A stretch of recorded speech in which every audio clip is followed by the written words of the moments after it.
ሰላም ክብራትና ክብራን ኢሳድስ የዜና ቻናል ቤተሰቦቻችን በድጋሚ ተገናኝተናል። መምህርና ጋዜጠኛ ዐቢይ ይልማ ነኝ። እንግዲህ ዓለምን በከፍተኛ ግለት ውስጥ የከተተ አንድ ትልቅ ነገር ነው የተከሰተው። ያውም የፕሬዝዳንት ትራምፕን ይመለከታል። ፕሬዝዳንት ትራምፕ የቀድሞውን ፕሬዝዳንት ባራክ ኦባማና ባለቤታቸው ሚሼል ኦባማን ዝንጀሮ አስመስሎ የሚያሳይ ዘረኛ ቪዲዮን በማህበራዊ ገጻቸው ላይ በማጋራታቸው የተነሳ ከፍተኛ ዓለም አቀፍ ጩኸት፣ ተቃውሞ እየተሽጎደጎደ ይገኛል። ትራምፕ ለዚህ ጉዳይ ይቅርታ የሚባል ነገር አልጠይቅም፣ ስህተት አልተሰራም የሚል አይነት ይዘት ያለው ንግግር ተናግረዋል። የዘረኝነት መንፈሱ በነገራችን ላይ በጣም ዓለም አቀፍ ነገሩን አጋልጦ ፊት ለፊት አደባባይ ያሳየበት ጊዜ ነው። አሁን እንደሚታወቀው የአሜሪካውያን የጥቁሩ ማህበረሰብ ወቅታቸውን እየጠበቁ የሚያከብሩበት ጊዜ ነው። ይሄ ጊዜ እየተቃረበም በዚያው ወቅት ውስጥ ነው ያሉት። ስለዚህ ይሄንን አውድ ለማበላሸት እንደገናም ደግሞ ከዚህ አውድ ጋር በተያያዘ ለረጅም ጊዜ የቆየ አለ። ጥቁሮችን እንደ ዝንጀሮ ቆጥሮ የሚያሳይ እንግዲህ እንደ ዝንጀሮ ማለት የተለያዩ ዝንጀሮች አሉ። ኤፕ የሚባለውን ማለት ነው። በዛ ደረጃ ያለው አስተሳሰብ አለ። ለረጅም ጊዜ በቅኝ ግዛት ዘመን ውስጥ ዘልቆ የቆየውን ያንን አስተሳሰብ መልሶ ለማጉላት የተደረገ ጥረት እንደሆነ በግልጽ የሚያሳይ ነው። ለዚህም የሚሆን በቪዲዮ ላይ አንዳንድ ማሳያዎችን ከኦባማ ቤተሰቦች ከኦባማዎቹ ውጪ እነ ባይደንንም ዝንጀሮ አስመስሏል። ግን የባይደን ዝንጀሮነት የነ ኦባማ ኤፕ አይነት ዝርያ አይደለም። ኤፕ ላይ መሰረት ተደርገው የሚገለጠው የጥቁሮቹን የዘረኝነት ጽንሰ ሐሳብ ከዚህ ቀደም የነበረውን ነገር መልሶ ለማጉላት የተደረገ ነው። በዚህ ዙሪያ ላይ መጠነኛ ቆይታ ማድረግ ይኖርብናል። እንግዲህ ልጥፉን ፕሬዚዳንት ትራምፕ ያጋሩት The Lion Sleeps Tonight የሚል አንድ የአጋንንት ዘፈን አለ። በዛ አጅቦ ነው የቀረበው። The Lion Sleeps Tonight ይሄ ማለት አንበሶቹ ዛሬ ተኝተዋል፣ ጦጣዎቹ እንደዚህ ጦጣዎቹ ይዘላሉ አይነት ነው አነጋገሩ። ላይን ብሎ የሚለው ያው የነጩ ማህበረሰብ አክራሪውን ነጩን ማህበረሰብ ማለት ነው። እንግዲህ በዚህ ባጋሩት ቪዲዮ ላይ የኦባማ ቤተሰቦች ፊት በጦጣዎች ወይም ኤፕስ አካል ላይ ተለጥፎ የሚታይ ነው። ይሄ The Lion Sleeps Tonight የሚለው ዘፈን መልእክቱ በጣም ከባድ ስለሆነ የዚህ መልእክት ግልጽነት በደንብ አድርጎ ያሳያል። በትሩዝ ሶሻል ላይ ነው ልጥፉን ያስቀመጡት። ቪዲዮው የተጋራው በትራምፕ የራሳቸው የትሩዝ ሶሻል አካውንት ላይ ነው። በነገራችን ላይ ሰውየው ይሄ ትሩዝ የሚባለውን ሶሻል ሚዲያ በዓለም ላይ በስፋት ልክ እንደ ሌሎቹ ሶሻል ሚዲያዎች ሰብሮ እንዲወጣለት ይፈልጋል። ስለዚህ ቫይራል የሆኑ ነገሮችን ሁሌ በዛ ላይ ነው የሚለቀው። ስለዚህ ትኩረት እንዲያገኝለት ይፈልጋል። ይሄም አንዱ ምክንያት ነው። ልክ አልታይ ሲል ሶሻል ሚዲያው ሲደበዝዝበት ልክ እንደ ዩቲዩበርስ እንደ ቲክቶከርስ አነጋጋሪ ልክ ኢትዮጵያ ውስጥ ያሉ ተሳዳቢዎች ሁሉ ጊዜ የአጋንንት አፋቸውን እየለቀቁ እየከፈቱ የሚኖሩ ሰዎች አሉ። የነሱ አይነት ባህሪ ማለት ነው ትራምፕ የሚያሳየውና በዚህ በትሩዝ በተባለው ሶሻል ሚዲያው ላይ ቪዲዮን ያጋራው በትራምፕ የራሳቸው የትሩዝ ሶሻል አካውንት የካቲት 5 2026 እኩለ ሌሊት አካባቢ ነው ኦልሞስት። የቪዲዮ ምንጭን በተመለከተ ቪዲዮው የቀኝ ዘመም አስተሳሰብ ካላቸው ሜም ፈጣሪዎች የተገኘና የ2020 ምርጫ ተጭበርብሯል የሚሉ መሰረተ ቢስ ሐሳቦችን የሚያሰራጭ ነበር ተብሎ ነው እየተነገረ ያለው። ልጥፉን ተከትሎ ከሁለቱም የፖለቲካ ወገኖች ዲሞክራቶችና ሪፐብሊካኖች ከፍተኛ ተቃውሞ ቀርበዋል።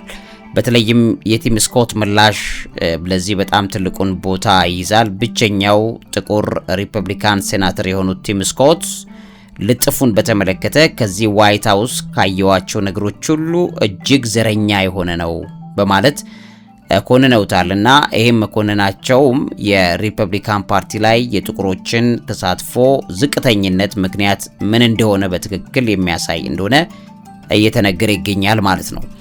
እንግዲህ የዋይት ሃውስ መጀመሪያ ምላሹን በተመለከተ ዋይት ሃውስ ቃል አቀባይ ካሮሊን ሌቪት ትባላለች። መጀመሪያ ላይ ቁጣውን ማለትም የተነሳውን አውትሬጀስ ህዝቡ የተቆጣበትን ነገር ፌክ አውትሬጅ ነው በማለት ወይም ሐሰተኛ ቁጣ ነው፣ ይሄን ያክል መካበድ የሌለበት ነው የሚል አጣጥላው እንደነበረ ይታወቃል። እና ከዛ በኋላ ልጥፉ ጠፍቷል። ቪዲዮው ለ12 ሰዓታት ያክል በሶሻል ሚዲያ አየር ላይ ከቆየ በኋላ በከፍተኛ ጫና ምክንያት እንዲሰረዝ ተደርጓል። ለዚህም እንግዲህ ዋይት ሃውስ ልጥፉን በተመለከተ በስህተት በአንድ ሰራተኛ የተለጠፈ ነው በማለት ትራምፕን ከተጠያቂነት ለመከላከል እንደሞከረ ተሰምቷል።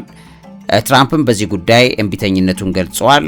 ቪዲዮውን እንዳጋሩ ራሱ ትራምፕ እንዳጋራ ቢያምንም ምንም ስህተት አልሰራውም በማለት ይቅርታ ለመጠየቅ ፈቃደኛ አይደለሁም የሚለው ነገር በግልጽ ፈቃደኛ አለመሆኑን አሳይቷል። አላየሁትም የሚል ሰበብ ነው ያቀረበው ትራምፕ። እንግዲህ ፕሬዚዳንቱ የቪዲዮውን መጀመሪያ ብቻ እንዳየና መጨረሻ ላይ ያለውን ዘረኛ ምስል እንዳልተመለከተ ተናግሯል። በነገራችን ላይ እነ ኦባማ ያለው መጀመሪያ ላይ ነው። ዘረኝነት የተሰራጨው መጀመሪያው ቪዲዮ ላይ ነው። ከዛ መጨረሻ አካባቢ ላይ ነው የነ ባይደን የሚመጣው። እንግዲህ ከዚህ ጋር ተያይዞ የጥቁር ታሪክ ወር የሚባል አለ። ብላክ ሂስትሪ መንዝ ይሉታል። ክስተቱ የተፈጸመው አሜሪካ ጥቁር አሜሪካውያን ማለት ነው የሚያከብሩት የካቲት ወር በገባ የመጀመሪያው ሳምንት ነው። ይሄ ብላክ ሂስትሪ መንዝ የሚባለው የጥቁር ታሪክ ወር የሚባለው ማለት ነው የሚከበረው በዚህ ሰዓት ላይ ነው። ሆን ተብሎ እንደተለቀቀ ያስታውቃል። ያው በየቤቱ የሚያወራው ነው። ጥቁርን እንደ ጦጣ፣ እንደ ዝንጀሮ፣ እንደ ኤፕ እየቆጠረ ብዙ ጊዜ ያወራል፣ ይቀልዳል። ተራ ነገሮች አሉበት። ሰውየው ለምሳሌ ከዚህ ቀደምም በዘረኝነት ነገር ላይ መሰረት ያደረገ የጥቁር ዘረኝነትን በተመለከተ የሚናገራቸው ነገሮች አሉ እና የዛ አካል ነው። እንግዲህ ጥቁር ሰዎችን ከዝንጀሮ ወይም ከጦጣ ጋር ማመሳሰል በአሜሪካ ታሪክ ጥቁሮችን ዝቅ ለማድረግ ሰብአዊነታቸውን ሰው አይደሉም ዝንጀሮች ናቸው የሚለውን ነገር በማጉላት ሰብአዊ የሆነውን ነገራቸውን እንደ ሰው የሚቆጠረውን ነገራቸውን ለመንፈግ ለረጅም ጊዜ ሲያገለግል የቆየ እጅግ ዘረኛ አመለካከት እንደሆነ ይታወቃል። ታዲያ በአሜሪካ ታሪክ ላይ ለረጅም ጊዜ የቆየ ጥቁሮችን እንደ እንስሳ የሚታይበት ወይም እንደ ዝንጀሮ የሚያሳይ አይነት ክስተት በከፍተኛ ደረጃ የሚታወቅ ነው። ከነዚህ መካከል እንግዲህ እንደ ኤፕ ጥቁሮችን ማቅረብ ጥቁሮች ሰዎች አይደሉም የሚለውን አስተሳሰብ ሰብአዊነትን የማሳጣት ወይም ዲሁማናይዜሽን ላይ የሚደረግ የነበረ የዘመቻ አካል ነው። ይሄ አሳፋሪ ንጽጽር ለዘመናት የቆየ ነው። ዋነኛ ምክንያቶቹም አንደኛ ባርነትንና ቅኝ አገዛዝን ለማጽደቅ ሲሉ ባሪያ ነጋዴዎችና ቅኝ ገዢዎች ጥቁር ሰዎች ሙሉ ለሙሉ ሰው አለመሆናቸውን የሚያሳምኑበት የነበረ መንገድ ነው። ዝንጀሮ መሰል ወይም ደግሞ ሰብ ሂውማን ባይዞ ግማሽ ሰው ናቸው ብለው በዛ ሰዓት በባሪያ ንግድ ሰዓት ላይ ሰዎችን ያሳምኗቸው ነበረ።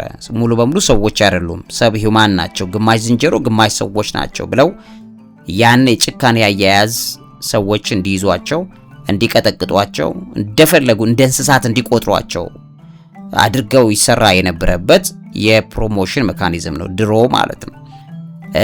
እንደገናም ደግሞ ሳይንሳዊ ዘረኝነትን በተመለከተ ሳይንቲፊክ ሬሲዝም ተፈጥሮበታል። በዚህ በ18ኛና 19ኛው ክፍለ ዘመን አንዳንድ ነጭ ሳይንቲስቶች የሰውን ልጅ የራስ ቅል ይለኩና ጥቁር ሰዎች ከዝንጀሮ ጋር በጣም የቅርብ ዘመድ እንደሆኑ ዝቅተኛ አእምሮም የማሰብ አቅምም እንዳላቸው የሚያሳዩ ሐሰተኛ መረጃዎችን ያሰራጩ ነበረ። የዛ መገለጫ ነው ማለት ነው። ይሄን እንደቀላል አትመለከቱትም። ሌላው የዝግመተ ለውጥ ጽንሰ ሐሳብን አላግባብ መጠቀምን ጭምር ሚስ ዩዚንግ ዘ ኢቮሉሽን፣ ይሄን በተመለከተም ጥቅም ላይ ሲያውሉት የቆዩት ነገር ነው። የቻርልስ ዳርዊን የዝግመተ ለውጥ ጽንሰ ሐሳብ ኢቮሉሽኑ በተሳሳተ መንገድ በመተርጎም ጥቁር ሰዎች ያልዳበሩ ወይም ቀድመው ያልተፈጠሩ ሌስ ኢቮልቭድ ናቸው በማምለት በዚህ በማመሳሰብ ከዝንጀሮ ጋር እንዲቀራረቡ ተደርጎ በታሪክ ውስጥ ተስሎ ነበረ። ስነ ልቦናዊ የሰውነት ቅርጽን በተመለከተ ይሰጣል ንጽጽር ነበረው። ፊዚካል ኤንድ ኤስቴቲክ ዲስታንሲንግ ብለው ያቀርቡት የነበረ ነው። ነጮች ከጥቁር ሰዎች ይልቅ በአካል ገጽታቸው ከዝንጀሮች እንደሚበልጡ በማሰብ የአፍሪካውያን የቆዳ ቀለም፣ የፀጉር አይነት፣ የፊት ገጽታን ከእንስሳት ጋር በማመሳሰል የሄዱበት መንገድ እንደሆነም ጭምር ይታወቃል። በታሪክ የነበረው ማለት ነው። ሌላኛው ይህንን አይነት አገላለጽ ጥንት ይገለጽ የነበረው የአፍሪካ ተፈጥሯዊ አቀማመጥን ወይም prevalence of apes in Africa በሚል በትንተና ይቀመጥ ነበር። በአፍሪካ አህጉር ላይ ዝንጀሮች በብዛት መኖራቸው በነጮች አእምሮ ውስጥ አፍሪካን እና ዝንጀሮን የማዛመድ በጣም ከፍተኛ ትኩረት ተደርጎ ለረጅም ጊዜ ተሰርቶ ነበር። ስለዚህ ትራምፕ ያንን የደገመው ማለት እኮ ነው። ሌላኛው የማንነት ጉዳይ በተመለከተ ማደብዘዝ አለ። አኒማላይዜሽን ኤንድ ዲሁማናይዜሽን የአንድን የሰው ልጅ ቡድን እንደ እንስሳ በመቁጠር የሰብአዊ መብት አይገባቸውም የሚል አስተሳሰብን ለማስረጽ ሰብአዊ መብትን ለመንጠቅ ረጅም ጊዜ የተሰራበት የነበረ መንገድ ነው። ያን ነው ትራምፕ የደገመው። የስልጣኔ ደረጃ ንጽጽርን ወይ ሃይራርኪ ኦፍ ሲቪላይዜሽንን በተመለከተ አውሮፓውያን የአፍሪካን ባህልና ስልጣኔ ዝቅ አድርገው ይመለከቱ ነበር። ዝቅተኛ ባህል ያላቸው ሰዎች ዝቅተኛ ፍጡር ወይም ዝቅተኛ እንስሳት ናቸው ብለው በትክክል በጽሁፍም ያስረዱ የነበረበት ጥናት አለን ብለው ስልጣኔን ለማነጻጸር ጥቅም ላይ ያውሉ ነበር። ዘርን የመቀላቀል ስጋት fear of miscegenation የሚባል ነበር። በባርነት ዘመን የነጭ ሴቶችን እና የጥቁር ወንዶችን ግንኙነት ይከላከሉ የነበሩበት በተለይም በደቡብ አሜሪካ ክፍሎች ላይ በተለይ አሁን አርጀንቲና ውስጥ ይሄ አስተሳሰብ ረጅም ጊዜ ዘልቆ የነበረ ነው። ደቡብ አሜሪካ ላይ በጣም ብዙ ጥቁሮችና ነጮች እየተጋቡ ሲዋለዱ ይሄን ለመከላከል በሚል ይሄ ሚስካጀኔሽን ላይ የጥላቻ ቅስቀሳ ይጠቀሙ የነበረው ጥቁሮቹ ግማሽ ሰው ግማሽ ዝንጀሮ ናቸው በሚል ጥቁር ወንዶችን እንደ አደገኛ አውሬ ኪንግ ኮንግ ይሉታል በወቅቱ ማለት ነውና በዛ አይነት ዲዛይን ስለው በትውልዱ ወጣቱ አእምሮ ላይ በፍርሃት እንዲመለከቷቸው አድርገው ረጅም ጊዜ እንዲህ አይነት ነገር ዘልቆ ቆይቶ ነበር። ትራምፕ ያንን ለመቀስቀስ ሆን ብሎ ያደረገው ነው። የታዋቂ ባህል ተጽዕኖችም ጭምር እዚህ ላይ ታያላችሁ።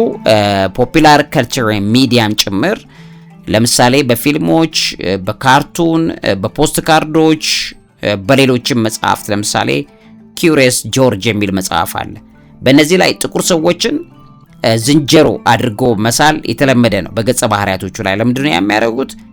ምክንያቱም በገጸ ባህሪ ላይ እንደ ሰው እንዳይታዩ ለማድረግ እንደሆነ በትክክል ይታወቃል። ሌላኛው የስልጣን የበላይነትን ለማስጠበቅ maintaining superiority ይሄን ለማድረግ ጥቁር ሰዎች ዝንጀሮ እንደሆኑ ራሳቸው አፍሪካውያንን ጭምር ማለት ነው ቤተሰቦቼ ያሳምኗቸው ነበር። እናንተ እኮ ግማሽ ሰው ግማሽ ዝንጀሮ ናችሁ፣ ነጮች በተፈጥሮ የተለየነን፣ እኛ የበላይነን ከናንተ እና እኛ የናንተ ሎርድ ነን፣ ገዢ ነን የሚለውን አሳምነው ለጥቁሩ ማህበረሰብ ረጅም ጊዜ ይዘለቁበትን ነገር ነው ትራምፕ በልጥፉ ላይ አሁን ለማሳየት በተለይ በጥቁሩ ማህበረሰብ የመጀመሪያው ወር በገባ በዚህ ጊዜ ላይ የመጀመሪያው ወር ላይ የሚከበረውን የጥቁሮችን ቀን በተመለከተ ያንን ለማጣጣርና የቀደመውን ታሪክ አስታውሶ የነጭ ዘረኝነቱን ሰውየው ለማጉላት የተጠቀመበት መንገድ እንደሆነ እየተነገረ ነው ያለው።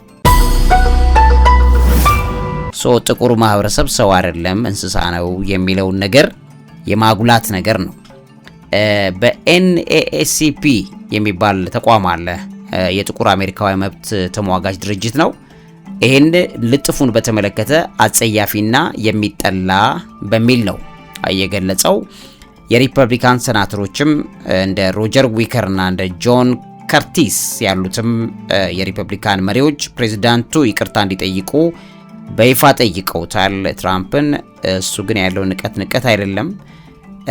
የዲሞክራቶች ትችትም በእጅጉ በርትቷል። የዲሞክራቲክ መሪው ሐኪም ጄፍሪስ ትራምፕን አጸያፊና አእምሮ የተናጋ ቫይል ኤንድ አንሂንጅድ በማለት ነው የጠሩት።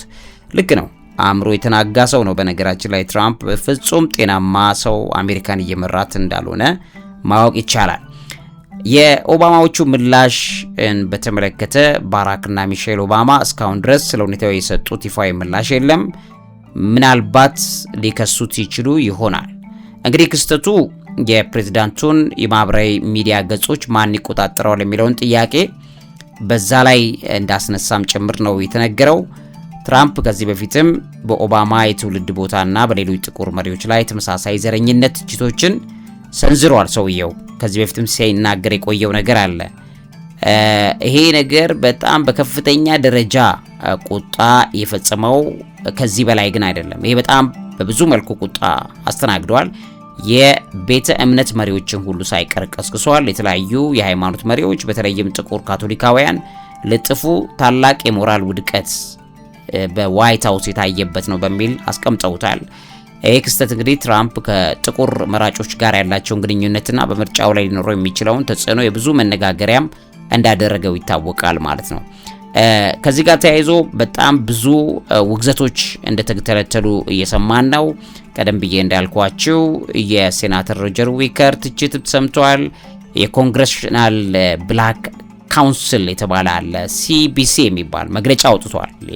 የካውከስ ነው። የዛ ሰብሳቢ ኢቬት ክላርክ ይባላሉ። ትራምፕ ዘረኛና አድሏዊ መሆናቸውን ድርጊቱ በድጋሚ ማረጋገጡን አውቀናል በሚል ተናግረውታል። የዲሞክራት የጋራ ውግዘት አስተናግደዋል። በርካታ የዲሞክራቲክ ፓርቲ አባላት ቪዲዮን የጥቁር አሜሪካውያንን ሰብአዊነት የሚያንኳስስ በጣም አጸያፊ ነው በሚል ገልጸውታል። የሰራተኛ ስህተት መባሉንም ጭምር ዋይት ሃውስ የዝቅተኛ ሰራተኛ ስህተት በሚል ለማስተባበል የሞከረውንም ነገር እነዚህ ተቺዎች በእጅጉ እያብጠለጠሉት ነው። ዛሬ እንግዲህ ትራምፕ ይቅርታ አልጠይቅም ማለቱም በከፍተኛ ደረጃ ያናደዳቸው ሰዎች እንደ ፓስተር ማርክ በርንስ ያሉት ማለት ነው በጣም ተጽዕኖ ፈጣሪዎች ናቸው። የትራምፕ ደጋፊ ናቸው እኚህ ሰው። ጥቁሩ ፓስተር ማርክ በርንስ ቪዲዮ የገጠመው ያንን ያደረገው አካል ላይ በሚል ትችታቸውን በከፍተኛ ሁኔታ ማስቀመጣቸው ተነግሯል። እንደገናም ደግሞ ይሄ በዳዝኒ ሊዮን ኪንግ የሚባሉ ጋር ተመሳስሏል ይሄ ጉዳይ ማለት ነው። ዋይት ሃውስ ቪዲዮን ከሊዮን ኪንግ ጋር ይመሳሰላል ቢልም ቪዲዮ ውስጥ ግን እንደዚህ ያሉ የዝንጀሮ ገጸ ባህሪያት አለመኖራቸው ተገልጿል። የታሪክ ተመራማሪዎችም ከፍተኛ ማስጠንቀቂያ ሰምተዋል። ጥቁር ሰዎችን ከእንስሳት ጋር ማመሳሰል ለዘመናት ለባርነትና ለጭቆና እንደ ማመካኛ ሲያገለግል የነበረ የዘረኛ ታሪክ ነው በሚል በማብራሪያ ሲተቹን የዋሉት የሪፐብሊካን ሴናተሮችም እንግዲህ በርካታ አንጋፋ የሪፐብሊካን ሴናተሮች ከድርጊቱ ራሳቸውን አርቀዋል፣ በግልጽ ኮንነዋልም ጭምር። ዓለም አቀፍ ሚዲያዎች በከፍተኛ ደረጃ እንደ ቢቢሲ፣ አልጀዚራ፣ እንደ ሞንድ ያሉ ታዋቂ ድርጊቱን የትራምፕ አስተዳደር ትልቅ ውድቀት አድርገው ዘግበውታል። የኤፕስቲን ጉዳይንም በተመለከተ ትኩረት ማዞሪያ ነው ተብሏል። እንግዲህ ኤንኤኤሲፒ ቅድም ያልነው የጥቁሮቹ መብት ተሟጋች ድርጅት ትራምፕ ይህንን ያደረጉት ከጄፍሪ ኤፕስቲን መዝገብ ጋር በተያያዘ ስማቸው መነሳቱን ለማረሳሳቶን ተብሎ የተደረገ ነው በሚል አድርገውታል። ከዚህ የሲቪል መብት ተሟጋቾችም እንዲቆጣቸውን አሰምተዋል። የተለያዩ ሰብት በዚህ ጉዳይ ላይ የማህበራዊ ሚዲያ ዘመቻዎችም በኤክስ በሌሎችም እንደዚሁ የተጋጋመ ነው። የኦባማ ቃል አቀባይ ምላሽም ምንም እንኳን ኦባማ በዝምታ ቢያልፉም የቅርብ ባልደረቦቻቸው ድርጊቱን ክብር የጎደለው በሚል ተችተውታል። የቀድሞ የደህንነት አማካሪዎችም ተችተዋል። የቀድሞ ባለስልጣናት እንዲህ አይነቱ ድርጊት የአሜሪካን ገጽታ በዓለም አቀፍ ደረጃ አበላሽተዋል ብለው ገልጸውታል። የሚዲያ ተቋማት የሐሰት መረጃ ማጋለጥን በተመለከተ ቪዲዮ የ2020 ምርጫ ተጭበርብሯል በሚል የሐሰት ሴራን ያካተተ ነው በሚል ቢብራራም ግን ዘረኝነቱ ትልቁን ቦታ እንደያዘ ተነግሯል። እንግዲህ ክቡራትና ክቡራን የሣድስ ቤተሰቦቼ ይሄን ነገር ስታስቡ የዚህ የዘመን ፍጻሜ ከዚህ በላይ ምን ያህል እንደሚፈጥን አላቅም። በጣም ከባድ የሆነ ጊዜ ላይ ነው ያለ ነው። ስለዚህ ነገሮችን ባስተውሎት በሚያሰላስል አእምሮ ነገሮችን ማየት እንደነዚህ አይነት እንደ ትራምፕ አይነት አጋንንታዊ ገጸ ባህሪ ያላቸው ሰዎች ዛሬም ድረስ በከፍተኛ ደረጃ የዚህን ተግባር ለመደገፍ የሚሄዱበት መንገድ በግልጽ የሰው ልጅ የመጨረሻ ውድቀቱን ያሳየበት ጊዜ ላይ እንዳለን እንድናሰላስል ይህንን መረጃ አካፈልኳችሁ። ለዚህ አእምሮ ምግብ አዘጋጅና አቅራቢ መምህርና ጋዜጠኛ ዐቢይ ይልማ። እውቀት ታላቁ እግዚአብሔርን ታከብራለች።